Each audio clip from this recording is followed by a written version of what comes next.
Esta semana en Cuadriga, Alemania participa. ¿Terminará la crisis del euro? El Tribunal Constitucional de Alemania dio luz verde al nuevo fondo de rescate de la eurozona y al Pacto Fiscal Europeo. Pero el fallo tiene condiciones. Los jueces alemanes limitaron, por ejemplo, la contribución alemana a la suma ya pactada y dijeron que esta solo podría ser ampliada por el Parlamento alemán. Los líderes de la UE y los mercados reaccionaron positivamente a la noticia. El media aguardaba desde julio el fallo del Tribunal Constitucional alemán. Hoy conduce el programa Maricel Trasser. Hola, ¿qué tal? Bienvenidos a Cuadriga. Lo escuchamos. Luz verde para el Fondo de Rescate Europeo. Alivio para muchos y alguna preocupación para otros. ¿Queda de esta manera zanjada, superada la crisis del euro? De esto estaremos hablando con mis invitados que paso a presentarles. Nos acompañan hoy Ulrike Focken, que es periodista y escritora, fue redactora del periódico Tageszeitung, Taz, y periodista parlamentaria para el periódico Tagesspiegel. Ha escrito varios libros sobre economía, medio ambiente y otros temas de actualidad. También Laura Lucchini, quien es periodista, estudió Ciencias de la Comunicación en Buenos Aires, Milán y Madrid. En la actualidad escribe desde Berlín para el periódico online italiano Inquiesta y para el diario argentino La Nación. También Roland Pichler es periodista y trabaja como corresponsal de temas económicos en la oficina berlinesa del diario Stuttgarter Zeitung. Ha estudiado periodismo en Múnich y tras finalizar sus estudios sobre economía y política se traslada a Argentina. En la actualidad se ocupa principalmente de temas de política económica y financiera. Las tres, gracias por estar acá y para ir de lleno al tema. Entonces, con esta decisión del tribunal, ¿queda zanjada la crisis del euro o por lo menos se aleja? Bueno, eso no lo creo, lo dudo. Ha sido un señal muy importante del Tribunal Constitucional de Karlsruhe de Alemania ayer, y eso hemos visto en los mercados, ¿no?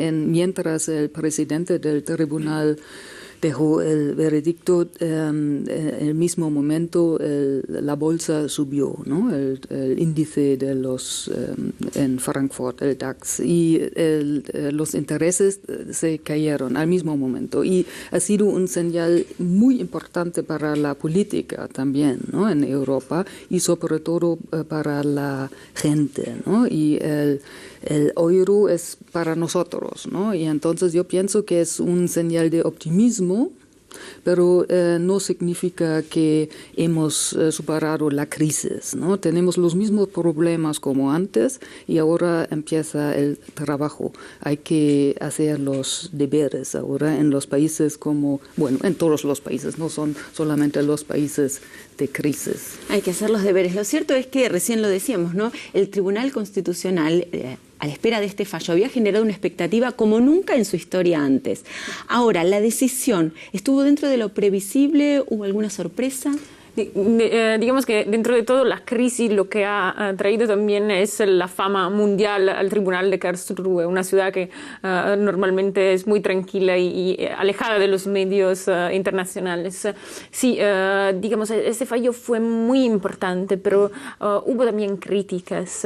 Es una pieza fundamental, digamos, en un rompecabezas, en el rompecabezas de la crisis, donde hay, digamos, varias instancias que tienen que ir en su lugar para superar por lo menos una fase, no la crisis en sí. Hubo algunas críticas, en general se puede resumir en dos grupos. Los alemanes critican el fallo de Karlsruhe porque quizá no fue demasiado, no puso suficientes condiciones. Dicen, sí, Karlsruhe, el Tribunal Constitucional siempre reacciona diciendo ja, aber, ¿no? Que significa sí, pero sí con condiciones. Pero esta vez las condiciones parece que no alcanzan, ¿no? O digamos, parece que ya Europa es más fuerte del Tribunal Constitucional alemán, es más, se lo está comiendo, ¿no? Que no pueden, estas instituciones no pueden más parar procesos europeos que son más grandes. Y por otra parte, digamos, la prensa extranjera italiana o española lo que dice es, bueno, todos los países ratificaron el pacto fiscal y el mecanismo de estabilidad financiera y todos lo ratificaron sin condiciones, y llega Alemania y lo ratifica con condiciones. ¿Por qué Alemania puede poner condiciones y nosotros no? Hablemos de las condiciones. ¿Estas fueron demasiado blandas? ¿Eran previsibles o no tanto? Las condiciones son livianas, a mi forma de ver, porque una condición es que el monto total de la contribución de Alemania no puede ser más que 190.000 millones de euros, lo que planificó el gobierno sí o sí. Entonces es una cosa liviana para el gobierno. Un punto importante es en total que había mucha incertidumbre antes de esa decisión de Karlsruhe. Nadie sabía cómo va a seguir Europa si el Karlsruhe hubiera dicho que no. Entonces es un paso importante porque esa incertidumbre desaparece ahora. Los escenarios que se imaginaban, si esta decisión era diferente, eran catastróficos. Claro, nadie sabía cómo seguir porque ahora tenemos el comienzo que los fondos de rescate permanentes pueden empezar a trabajar, ¿no? Que son 500.000 millones de euros que pueden poner en marcha y que es un paso importante, y además también la ayuda del Banco Central Europeo. También una condición es que el fondo permanente está en función. Entonces es una decisión importante para el futuro de Europa en ese sentido. Ahora hablemos de este límite, ¿no? El tribunal dice que el aporte de Alemania deberá tener un límite, que no es distinto a lo que ya había comprometido el gobierno alemán. ¿Por qué? ¿Esto es una redundancia, es una repetición o en realidad es un mensaje para que a nadie se le ocurra sobrepasar este límite? Espero que sí. Es una cierta redundancia, pero para los alemanes ha sido muy importante que el tribunal lo había dicho, ¿no? Porque por nuestra historia siempre tenemos el miedo, ¿no? Es como casi en cada célula, ¿no? El miedo de la inflación, ¿no? Que después de la Guerra Mundial en 1945, Europa y sobre todo Alemania estaba devastado, ¿no? Y la gente mayor, ¿no? Como nuestros padres o abuelos, han sufrido muchísimo por la inflación antes de la guerra también, en 29, ¿no? En la crisis mundial. Y por eso los alemanes tienen el Tribunal Constitucional que siempre, guarda si la Constitución está bien, o bueno, si el gobierno sigue la Constitución y que no puede pasar esto que ha pasado históricamente. Y entonces tiene una cierta redundancia, pero es importante, ¿no? Y lo que era interesante ayer, que el presidente del Tribunal Constitucional ha dicho que ahora es la hora de los políticos. Los políticos tienen que hacer las cosas que tienen que hacer, y no es cosa de los jueces, pero de los gobiernos en Europa y los políticos y sobre todo del Parlamento alemán, ¿no? Dijo también una frase muy importante, dijo, nadie sabe en ese momento cuál es la solución perfecta para Europa. Sí. Ni los jueces, ni los políticos. Por eso los jueces confían al Tribunal Constitucional. Del Tribunal Constitucional confían a los políticos, que es el desafío de ellos solucionar el problema, y no como vos dijiste. Sí, yo creo que fue un reto también para los políticos, pues, porque siempre, digamos, en Alemania se espera que el Tribunal Constitucional tome las decisiones o ponga límites, y esa vez fueron, digamos, más suaves de estos límites de lo que se esperaba, pero lo puso de manera muy clara en su argumentación el presidente del Tribunal Constitucional, que es la hora de la política, que ponga límites, que cree las instituciones que faltan para dar la legitimación democrática de la que Europa, o digamos algunas decisiones europeas carecen. Es decir, por si alguna duda quedaba, ahora la responsabilidad y la última palabra está en el Parlamento, en el Bundestag, en el Parlamento alemán. Pero siempre estaba previsto así. Las leyes alemanes son así, que la última palabra siempre tiene el Parlamento. Pero ahora todos lo dicen y vuelven a decir, como deslindando responsabilidades. Ahora está asegurado, afirmado, se puede decir, por el Corte Tribunal, pero... Sí, pero es muy importante que lo ha dicho, porque el Banco Central Europeo, ¿no? Trabaja al límite de lo que la Constitución alemana y el Bundestag, el Parlamento, le permiten. Sí, entonces es tenéis que tener cuidado, ¿no? Cuidadito, no pasen la línea. Sí. Bien, y lo cierto es que una de las consecuencias más inmediatas de esta decisión tiene que ver con otros países, entre ellos Italia y España. Como italiana, ¿qué nos puedes contar de cómo ha sido recibida esta noticia en Italia? Claro, esta noticia fue recibida con cierto entusiasmo, también, tanto por Italia como por su gobierno, aunque, digamos, Italia ahora tiene como prioridades la de seguir en su camino de reforma, un camino que ya fue, digamos, tomado con cierta decisión por ese gobierno y que, sin embargo, requiere tiempo y dinero para seguir. Y la esperanza del gobierno actual es que, digamos, tras la iniciativa del Banco Central Europeo de intervenir en los mercados secundarios comprando deuda de países con problemas, junto a la entrada en vigor del mecanismo del Fondo Permanente de Rescate, del MEDE, tenga como consecuencia, como reflejo, la consecuencia de lograr bajar la prima de riesgo italiana. La esperanza de Italia, digamos, es la de no tener que tragar la píldora amarga de la petición de ayuda y de la imposición de condiciones. Hay que ver, digamos, en las próximas semanas si esto de verdad será así o si también Italia deberá pasar por las ayudas. Para tomar esta metáfora habrá que ver cuánto de píldora amarga habrá, pero lo cierto es que habrá condiciones si esta ayuda llega a los países. Y la pregunta es si estos países, digamos Italia, España, aunque no son los únicos, estarán dispuestos a aceptar estas condiciones, a ceder algo de soberanía. Es una pregunta importante porque lo que se cae mal en Alemania es esa discusión, por ejemplo, en España. España dice que quiere ayuda del Fondo de Rescate Permanente, del ESM, pero no quiere aceptar las condiciones. Y eso el gobierno alemán toma un poco mal porque dice, se puede pedir ayuda, pero si uno pide ayuda, tiene que aceptar las condiciones. Y esas son todas preguntas que son abiertas todavía. Nadie sabe cómo va a reaccionar el presidente Rajoy de España.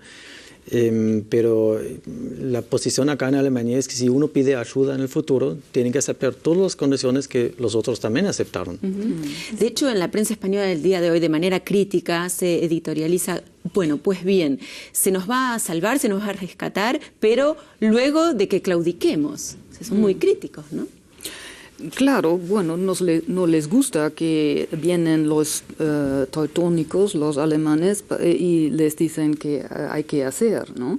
Y yo pienso que Rajoy es un poco también retórica, ¿no? Él tiene que defender su poder, que está, no sé, es el presidente de España y no puede venir la canciller Merkel y dictarle qué hay que hacer. Y al final pienso que él va a aceptarlo, ¿no? Pero en España quizá tenemos un problema menos grave como en Grecia, ¿no? En Grecia me parece muy difícil que siempre viene una troika, ¿no? 3 hombres con corbata y maletín, ¿no? Cada mes, ¿no? Y hacen un examen del gobierno greco, ¿no? Sobre sus reformas. Eso me parece una manera, no sé, casi semicolonialista, ¿no?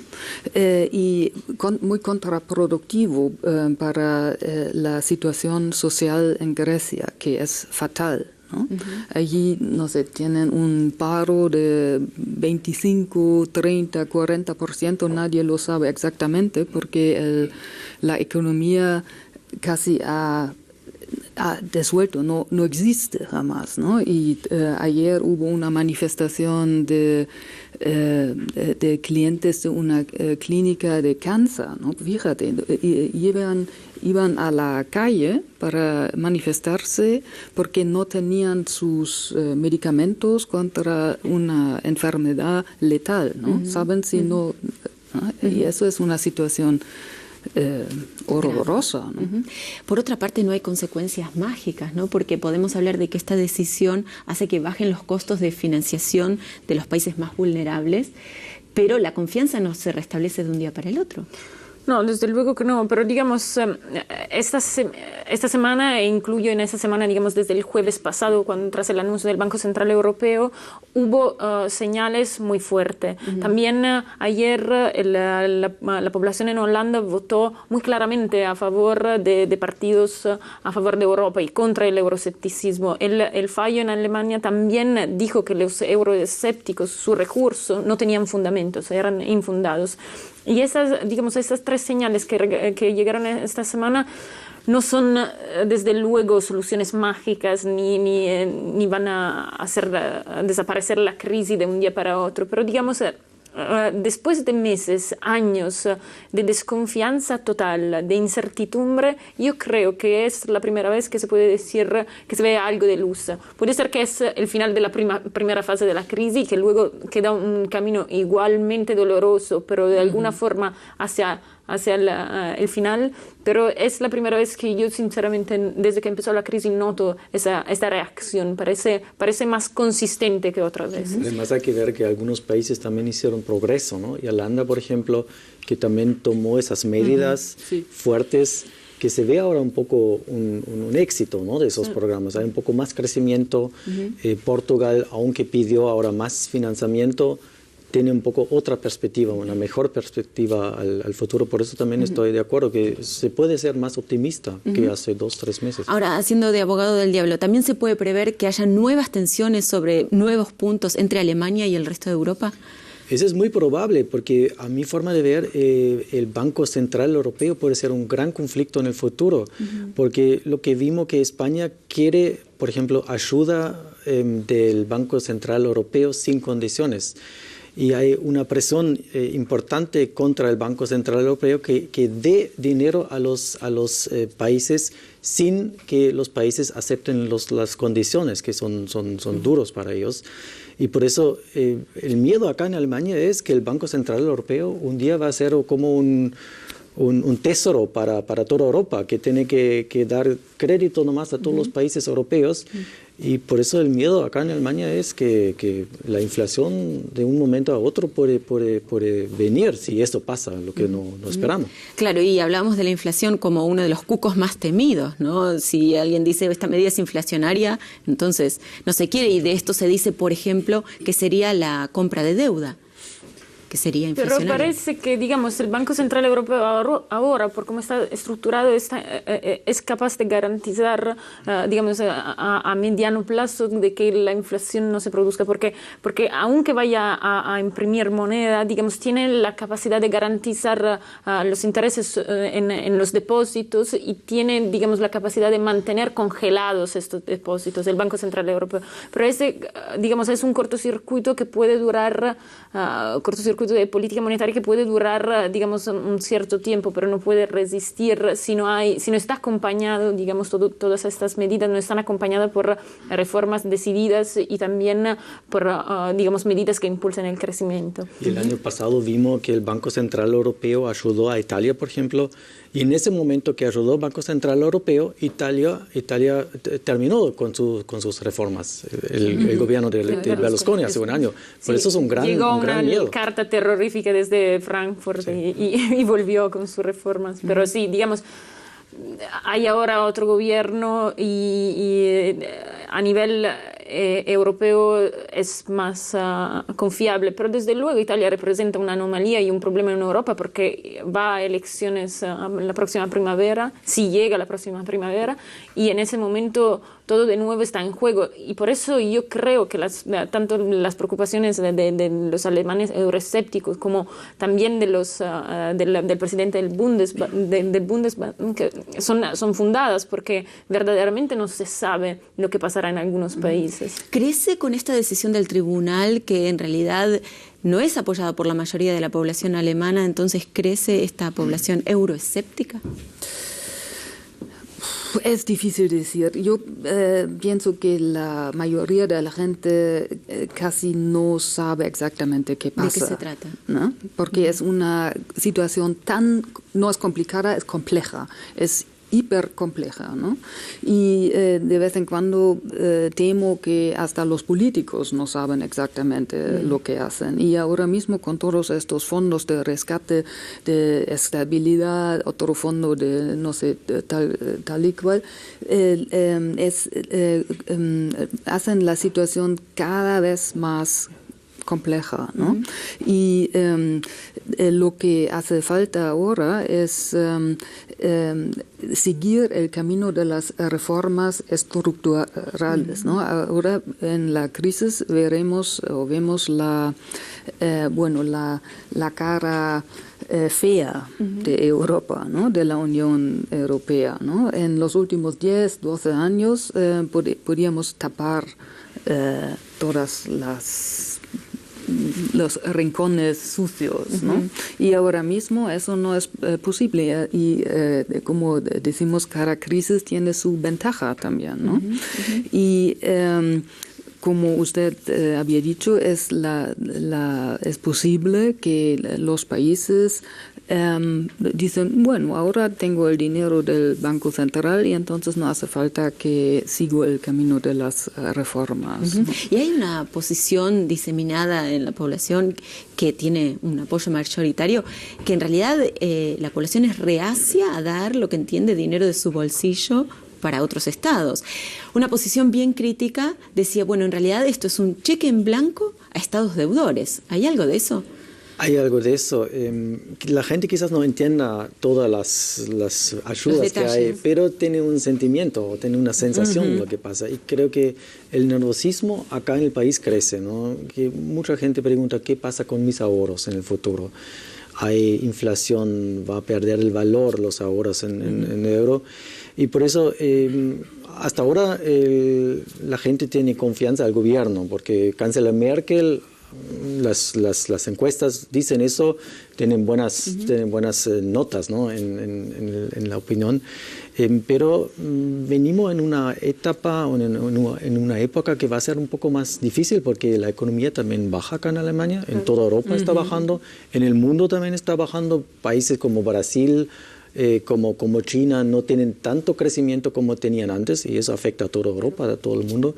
Por eso la situación en los próximos meses va a ser un poco más difícil y eso puede también afectar que la gente tenga más miedo de su futuro.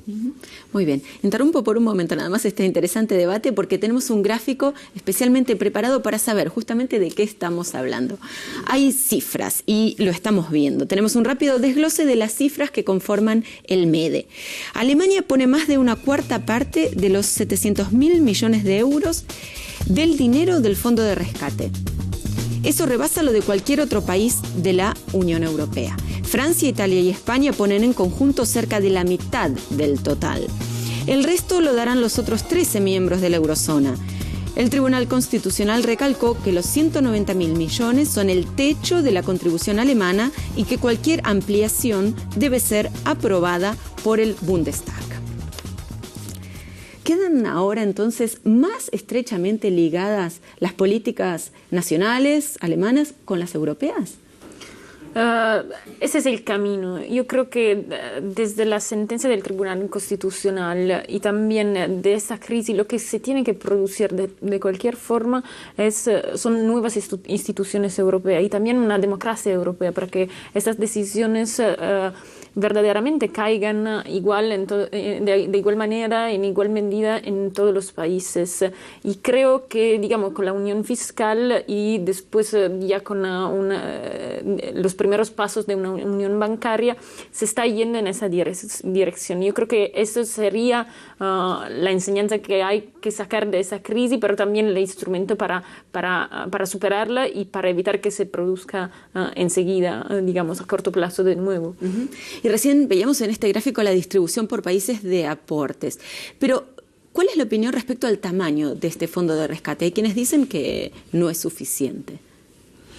Bueno, es bastante dinero para nosotros.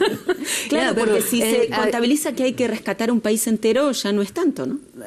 Sí, pero por eso el Banco Central ha dicho en la semana pasada que va a comprar bonos en hasta sin límite, ¿no? De todos los países. Entonces tenemos dos como columnas, ¿no? El fondo de estabilidad, ¿no? Que como hemos visto, y la garantía del Banco Europeo Central. Y es una garantía buena para los países endeudados, pero eso también, como hemos hablado antes, es difícil para los alemanes y también para los contratos europeos, los de Maastricht y todo eso, que han puesto el fondo del euro, porque contradicen el sentido del euro, ¿no? Claro, hay muchos intereses en juego en una misma realidad, se condensan, porque hay quienes dicen, claro, que todo esto en realidad o beneficia a un país o beneficia a Europa. ¿Habrá más Europa, por ejemplo, después de toda esta crisis? Claro, todo lo que hacen los países es para beneficiar a Europa, ¿no? Y todas las lecciones que se tomó es para que Europa esté en un mejor estado en el futuro. Europa hace esos programas, Estados Unidos no lo hace, ¿no?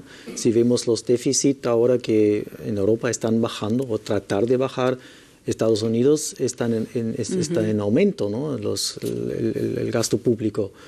Y por eso la esperanza que es en Europa que en 2-3 años vamos a estar mejor que otras partes del mundo porque hicimos las reformas y tratamos un poco de sanear las finanzas públicas. ¿Tendrá potencia de fuego suficiente este fondo de rescate, aún sin la licencia bancaria? Yo creo que para empezar sí, fue aumentado 700.000 millones de euros en el pasado mes de abril y debería bastar además porque lo que se empezó con España y lo que debería ser también el camino de Italia son rescates focalizados, limitados a ciertos sectores. Por ejemplo, en España pidió el rescate parcial del sector de la banca y eso también podría ser una posibilidad para Italia, de no pedir un rescate de todo el país, sino de una parte, digamos, de un rescate limitado. Creo que en ese caso debería poder alcanzar, y creo de todas formas que vamos a asistir por lo menos una vez más a una ampliación de ese fondo. Y creo que en ese momento quizá pasará un año y el Bundestag tendrá que votar y como fue hasta ahora, si se produjeron resultados, tendrá la mayoría suficiente para votarlo. Yo creo que sí, hay que ver, digamos, si verdaderamente esos instrumentos conjuntos logran producir el efecto esperado de reducir la prima de riesgo. En el momento en el que Italia y España, que son los dos próximos países que, amenazados por el efecto contagio, logran respirar y logran entonces quizá poner en marcha las reformas y poner en marcha de vuelta su economía, hay que ver, digamos, si verdaderamente los problemas tendrán otra dimensión, quizá más pequeña. Claro, porque los que sostienen que el tamaño de este fondo no es suficiente, dicen que en realidad los especuladores o los inversionistas no van a esperar que los recursos se le acaben, que antes van a retirar o van a vender sus bonos y así será una profecía autocumplida. Puede ser, por eso muchos países quieren el Banco Central, ¿no? Porque el Banco Central tiene recursos sin límites y el presidente Draghi también anunció que va a utilizar los recursos sin límites y los especuladores de eso tienen miedo porque no se animan contra un banco central. Eso vimos también en Estados Unidos, que los fondos de inversión no actuaron contra el Banco Central de Estados Unidos.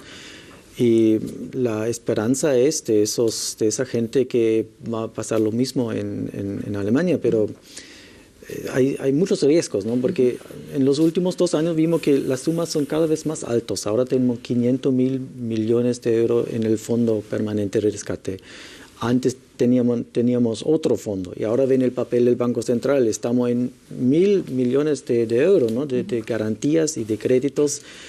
Y claro, con cada suma más, el riesgo sube, ¿no? Y a lo último alguien tiene que pagar eso. ¿Y quién va a hacer? Claro, pero nosotros. Yo creo que el sin límites de Mario Draghi es más, digamos, una expresión de comunicación que no real, porque los límites están en el mismo Frankfurt, están, digamos, en Alemania. ¿Hay contradicción entre las promesas de Draghi y lo fallado por el tribunal? O sea, que Draghi sabía que había que dar esta señal a los mercados, ¿no? Pero es obvio que en Europa no existe el sin límites del Banco Central. Viniendo de una persona en general muy cauta en sus declaraciones. Sí, pero digamos que hemos visto que toda la crisis funciona también por comunicación, ¿no? Por quién pide ayuda, por quién dice que se rescatará un país o otro. Digamos, desde que Draghi anunció hace un mes y medio en una reunión en Londres que el Banco Central Europeo haría todo lo posible y que sería suficiente, digamos, en los mercados cambió un poco el clima. Yo creo que fue necesario decir que serían las intervenciones sin límites, pero hay límites internos evidentes. Pero no estoy tan seguro porque Draghi también había metido otra medida parecida hace medio año atrás, ¿no? Otra forma de gastar dinero. Sí. Y eso tardó 2-3 meses que los mercados quedaron contentos y después ya no sirvió más. Eso siempre es un riesgo, ¿no? Que el Banco Central mete dinero y los mercados créenlo algunos meses y después vuelven a lo mismo. Sí, porque al fin y al cabo son medidas de política monetaria y que no funcionan en su abstracción, ¿no? O sea, tienen que ser acompañadas por algo, por la economía real, ¿no? Bien, vamos a compartir ahora otro informe. Tenemos para compartir justamente algo que tiene que ver con las repercusiones que tenido esta decisión del Tribunal Constitucional. Angela Merkel, la canciller federal de este país, ha dicho que esto trae un buen día para Alemania y también para Europa. Así lo ha dicho y tenemos otras repercusiones de primera línea. El refuerzo del papel del Parlamento alemán da seguridad a todos, tanto a esta Cámara Baja como a los contribuyentes, a los ciudadanos y ciudadanas de este país. Y esa seguridad es importante para el rumbo que hemos tomado. Y por eso creo que hoy es un buen día para Alemania y es un buen día para Europa.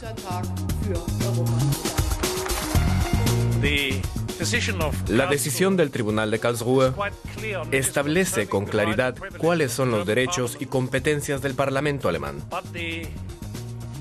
Pero la idea de la legitimidad democrática basada en decisiones parlamentarias no solo es válida a nivel nacional.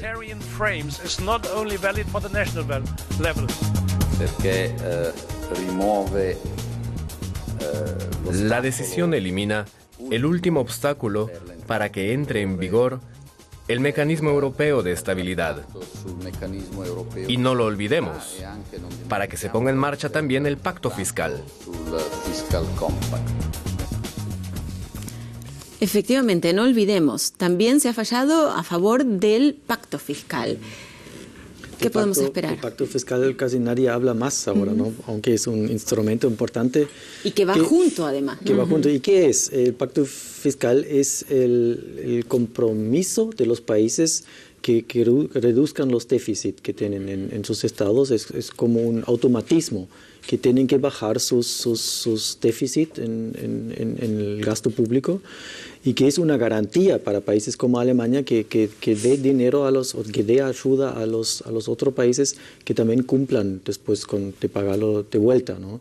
Por eso es un método importante para que no estemos en 3-4 años en la misma situación, que un día suban de vuelta los gastos públicos. ¿Y es realista pensar que las metas serán cumplidas? En el papel es realístico, pero el tema es qué va a ser la realidad, ¿no? En la historia del euro siempre es una historia de muchas promesas, que todos los países prometieron que van a cumplir, que van a observar, y en qué situación estamos ahora, ¿no? Por eso hay que ver en el futuro, y eso depende también mucho de Bruselas, qué conducción tiene Bruselas y qué supervisión tiene Bruselas también a los estados. Es un punto importante también. Y así las cosas, entonces, ¿se salva esta unión monetaria o en realidad se está ganando tiempo?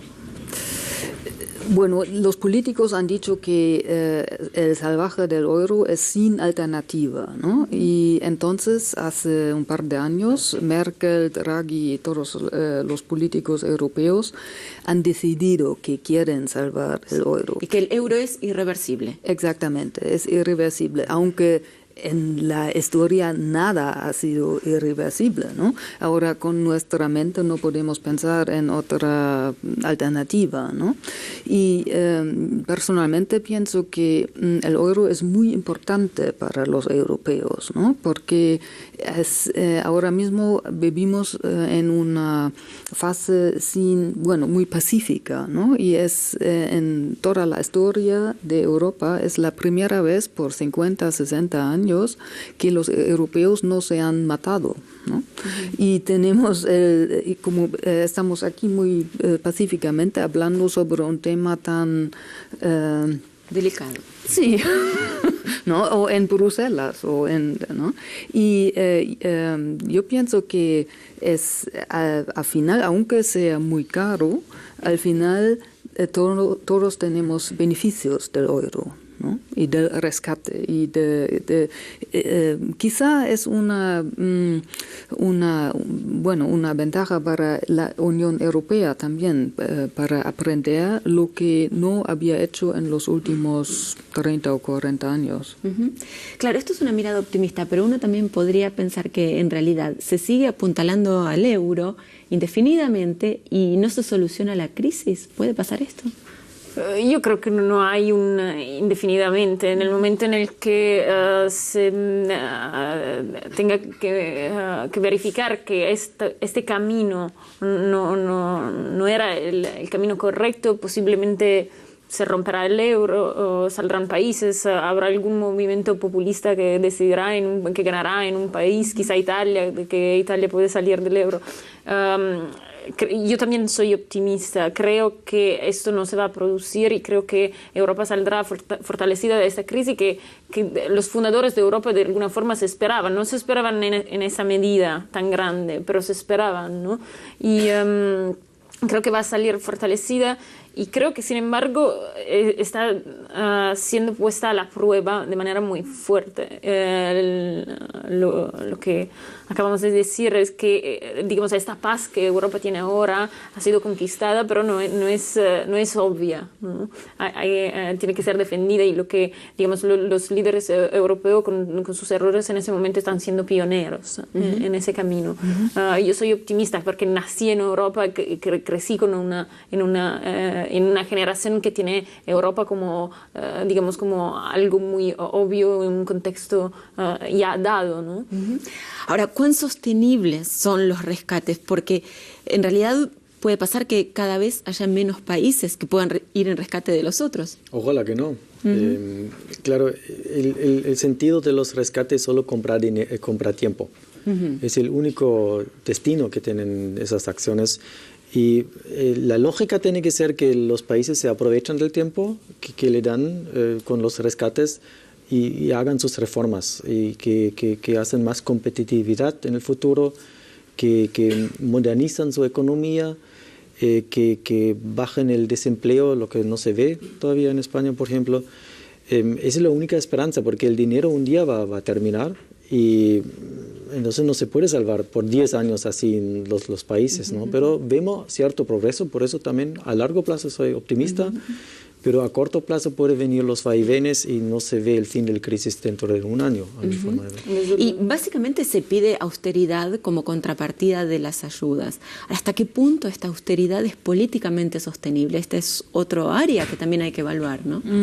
Sí, es una prueba de la democracia, ¿no? Y por eso la canciller Merkel actúa en la manera como lo hace, ¿no? Porque en el año que viene tenemos elecciones aquí y ella quiere seguir como canciller, lógicamente. Y hemos visto con nuestros vecinos en Holanda que en primavera, creo que en mayo, el gobierno rompió por la cuestión del euro, porque eran muy escépticos. Y ayer, como usted lo había dicho, votaron y están a favor del euro, ¿no? Entonces también son pruebas de la democracia y del sentimiento europeo para los europeos. Es una época muy interesante para Europa. Que también en ese momento muy de dificultad, los países que votaron a favor del euro, ¿no? Le pasó también en Grecia, que estaba en una situación muy difícil y tenía un partido que decía nosotros no vamos a cumplir con el memorándum, lo tiramos a la basura ese memorándum, y era, digamos, una argumentación muy fácil y muy populista con la que ganar votos, pero Syriza no logró imponerse. Digamos que cuando hubo la ocasión, también en las situaciones más extremas, los ciudadanos europeos votaron a favor de Europa hasta ahora. Y también hay que tener paciencia. El ministro de Finanzas alemán, Wolfgang Schäuble, ha dicho, bueno, en realidad en el euro también es como en la vida privada. Una vez que se pierde la confianza, se va ganando, pero de a poco. Sí, eso es muy bien dicho, ¿no? A mi forma de ver. Tarda su tiempo, y también el mundo tenía mucha confianza o mucha paciencia con Europa, porque Europa está el paciente enfermo hace 2 años, y el mundo tiene esa confianza, y por eso tenemos que mostrar también al mundo que solucionemos esos problemas. El paciente enfermo, pero ¿la medicina es la adecuada? Creo que sí. Es la adecuada, no se va a sanar enseguida o en pocos meses, pero a largo plazo va a sanar. ¿Y cuál será entonces el resultado entre este tira y afloje entre Alemania y los países que previsiblemente pedirán la ayuda? Bueno, ahora mismo estamos bastante mal vistos en Europa, ¿no? Porque infiltramos con nuestros virtudes prusianos a los europeos y eso no les gusta, es lógico, ¿no? Pero al final vamos a entendernos. Muy bien, mensaje optimista para cerrar. Gracias a los 3 por haber estado aquí y nos vamos despidiendo. Gracias a usted por haber estado ahí. Esto ha sido Cuadriga por el día de hoy. Recuerde que puede escribirnos. La dirección es cuadriga@dw.de. Repito, cuadriga@dw.de. Gracias y será hasta la próxima.